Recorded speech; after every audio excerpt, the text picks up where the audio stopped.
Қазіргі кезде мен тиктогымда ақ баспалдақ емес, именно коридор деген сөз хит болып жатыр.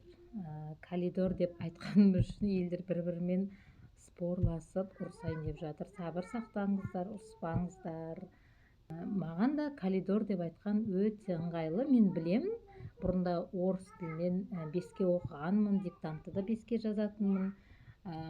Коридор деп жазу керек екенін білемін, бірақ маған өте ыңғайлы коридор деп айтқан. Мысалы мотоцикл деп жазылады, бірақ мотоцикл деп айтамыз ғой, дұрыс па? Самолет деп айтамыз, бірақ самолет деп жазылады, мысалы, дұрыс па? Сол сияқты маған өте ыңғайлы коридор деп айтқан. Мысалы, мен сіздерге бұл менің коридорым деп айтпаймын ғой, дұрыс па? Сол сияқты маған коридор деп айтқан өте ыңғайлы.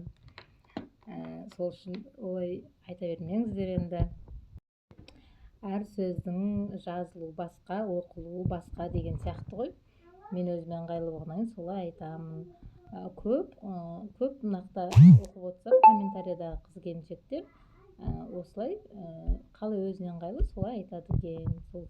Сол үшін жалғыз мен емес коридор деп айтатын, олай айтатын адамдар өте көп екен. Көп адамдарға таңғаламын, тырнақтың астынан кіргізіп отырады. Бәрі нормально, жақсы болса, так несін айтсам болады деп видеоны 100 рет қайталап, қай жерін сынасам болады депші. Білмеймін, ондай сөздің қажеті не осы сіздерге? Жақсы ма, жақсы деп қазақ бір-бірін қолдау керек деп ойлаймын мен. Бізде қазақтарда андай ғой, бір носын көрсе, бір минусын көрсе, оны айтып, төменсітіп, кекетіп сөйтіп шығады. Ал орыстарды қараңыздаршы, орыстар бір-бірін қолдап, тілек айтып, бір негатив айтпайды ғой. Осы неге өстейсіздер? Неге осы бізде қазақта сондай? Мен таң қалам бар ғой. Мысалы, қаншама жас отбасы, даже үлкен кісілердің өзі, мысалы, квартирада жүр, мысалы, дұрыс па? Ал біз болсақ, сондай адал еңбекпен, өз күшімізбен, өз қолымызбен соғып жатырмыз да.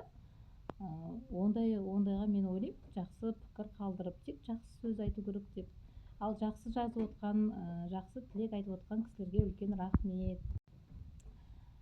Әлі үйлі болмай жүрген жандар, сіздерге де осындай қарапайым, таза, үлкен үй жұғысты болсын деп тілеймін. Маған тілесеңіздер, сол тілектеріңіз сіздерге екі еселеп қайтсын. Рахмет.